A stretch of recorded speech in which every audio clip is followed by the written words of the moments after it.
I told you I would be right back.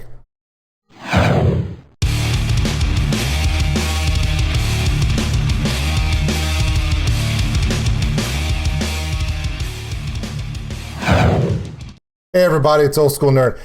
We just finished doing a reaction to Ad Infinitum, the Marching on Versailles acoustic. Now, I loved it so much, it was instantly on my playlist, but it's not doing justice if we don't look at the original, because if the original is even close to the acoustic version of it and its beauty and passion and that connection that Bonnie and the members of Ad Infinitum have, we gotta check it out. Like and subscribe to the channel. Check us out on oldschoolnerd.com. It's got all of our social media posts. It's got our Patreon for those who want to help support the channel. We appreciate every single one of you. And the merchandise store. Of course, the link to this video will be in the description below. We are not going to wait any longer because I told you. I'll be right back. Let's go. Napalm Records. Sorry, I can't help myself.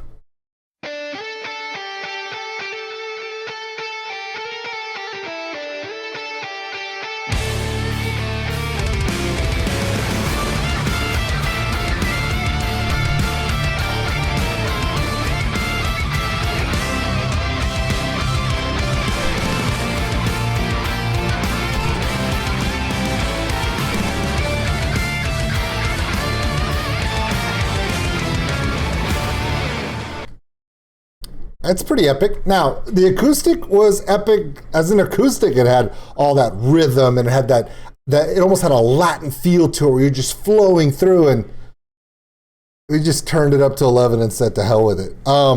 Loving this a lot.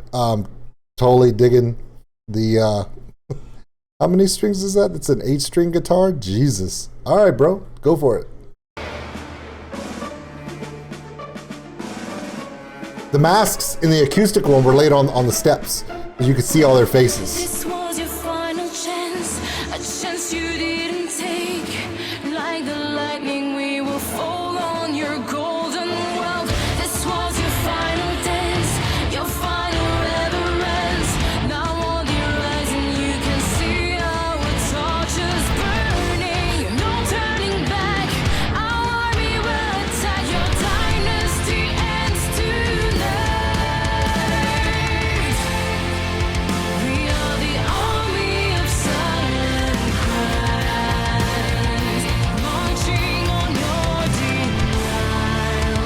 We are the justice for those who died, for the glory of Versailles. The day has come, the unwanted are rising. The day has come, and now the fates are changing.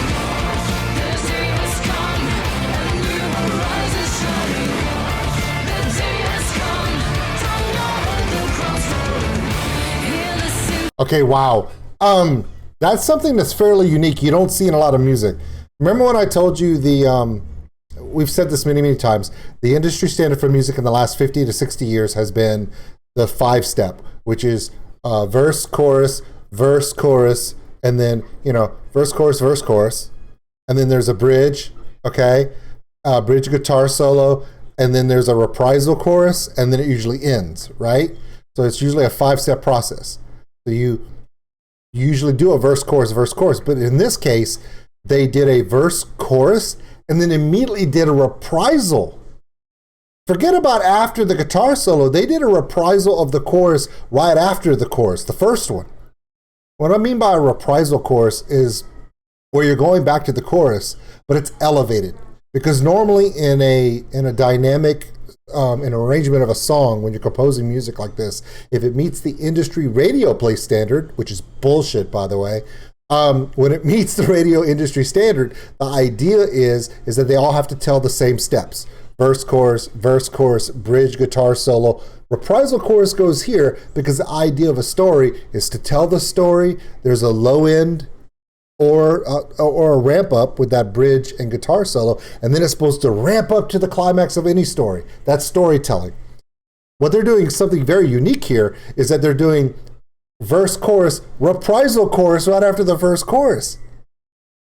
So it's like doing the chorus again, but we're going aggressive, we're going faster, we're going bigger.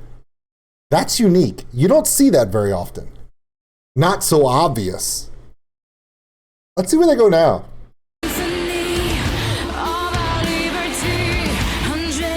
Second verse.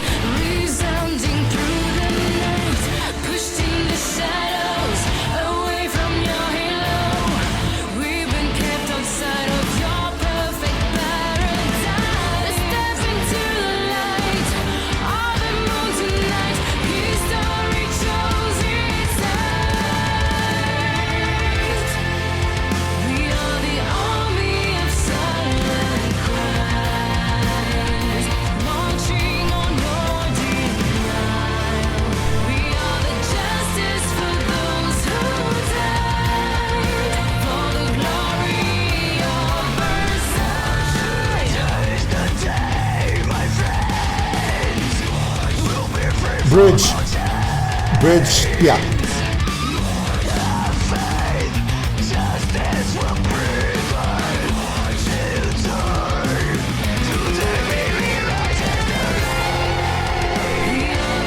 Okay, so we're still following the industry standard, except we kick it in the face a little bit.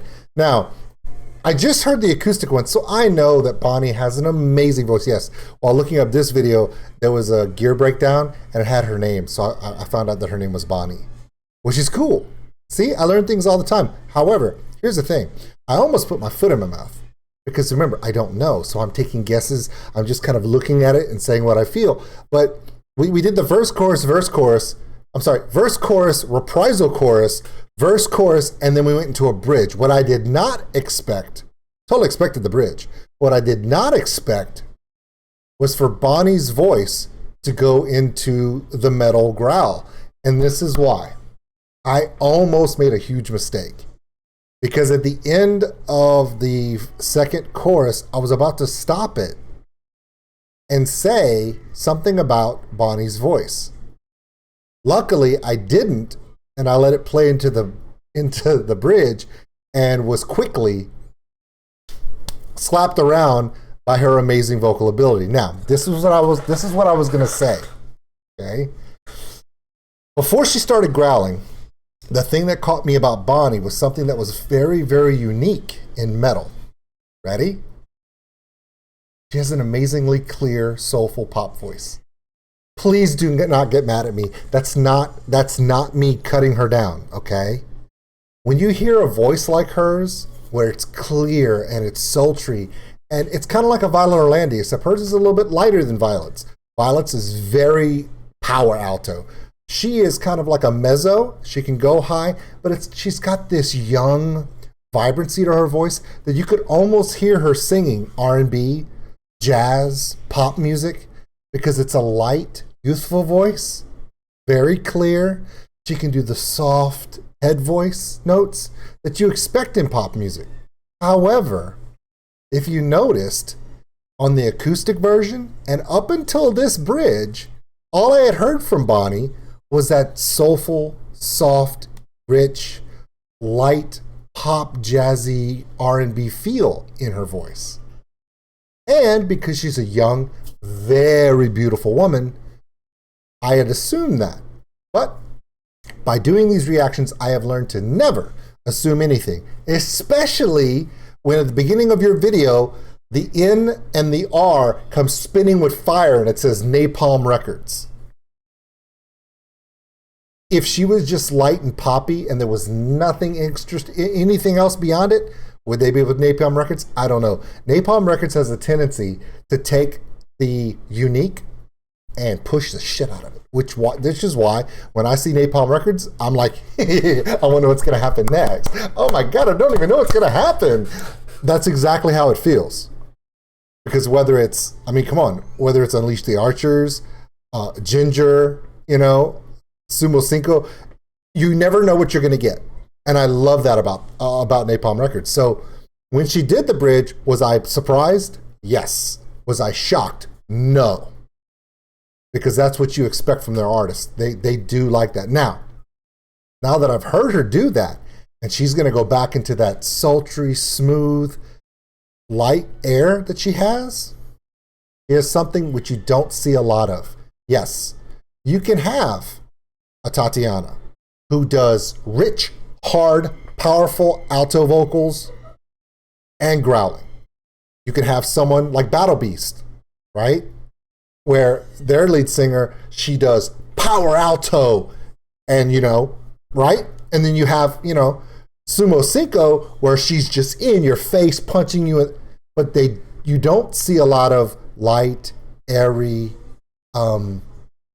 lofty, not high note, but lofty, soft, enriching, endearing vocals. Because it just doesn't sing a lot of metal. Normally, when you have metal singers, they have a tendency to be very turned up to 11. She has the ability to smooth you in. It's a seduction in, but she still shows that she has the chops to be exactly where she's at. I love this song, and I really love this band, because even though I love that acoustic one we just saw, you did two things in this song that really caught my attention. Number one, you took a vocal styling that you don't see a lot of in metal, because most metal people want more power. More power. And she's soft and she's smooth, but yet she still has chops. At the same time, they took us on a ride through the radio format, and then took that reprisal chorus, stuck it right after that first chorus, and went, watch this. And I love that. Is it ballad feeling? Is it very Nightwishy with the keyboards and the way they just build up? When I say Nightwishy, it's because Nightwish does it better than anybody. That perfect style, the storytelling style, where they take keyboards and sampled strings of orchestra sounds, and they use those strings to elevate the singer as they tell their story. They're doing it here, but at the same time, they're also showing their teeth. I talked a lot on this one, but we're still under 15 minutes, so fuck you.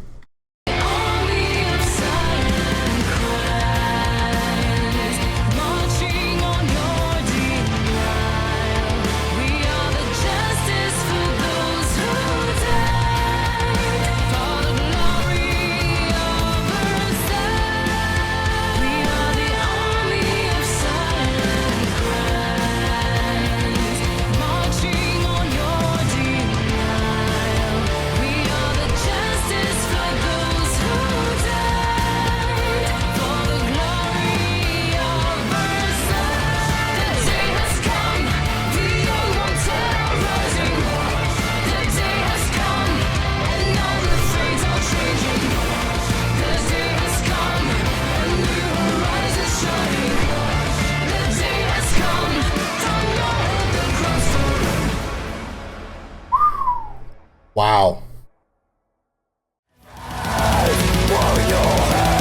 Okay, right here. I mean, they've got so many. I'm already subscribed to Napalm Records, but nice try.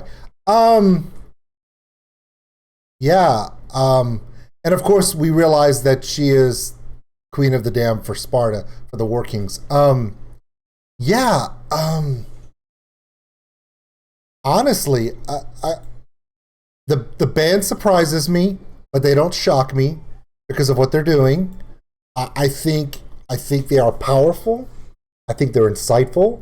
They're the kind of band that, as a dad, I would say, hey, Caroline, my 11-year-old, check this band out. And she would go nuts for them because they have all the things that a young kid loves. Yeah, they still have all the power and the beauty and the artistry that people like me would love too. Are there more hardcore metalheads that are going to go, they're not hard enough, man. They're just doing that keyboard soft singing stuff. Of course. But of course, the people that love this band are not going to be sitting through another Slayer show. By the way, I'll do both. I'll see Slayer and them in the same night. I'm not. Greatness is greatness. I don't care how you look at it. And right here, instant playlist, which means I need to do this. Napalm Records. I was subscribed to my other channel. Does Ad Infinitum have a channel? They should. Ad Infinitum should have a channel. Yeah. So when I was looking for this, I clicked this here and it went to here and it was doing all this stuff. And I was like, oh wow, look here. That's pretty cool. That's pretty cool. That's pretty cool. That's pretty cool. Ooh, that's really cool too. Ooh, ooh, ooh, ooh, ooh, ooh, you know, and then it looks like, oh, Melissa Bonnie. Oh, that's her, Melissa. And so I just started calling her Bonnie. Yeah. So anyway, just letting you know, Melissa Bonnie's the shit. So is Ad Infinitum. Hey guys, thank you. That was my double play for the day. Talk to you guys later.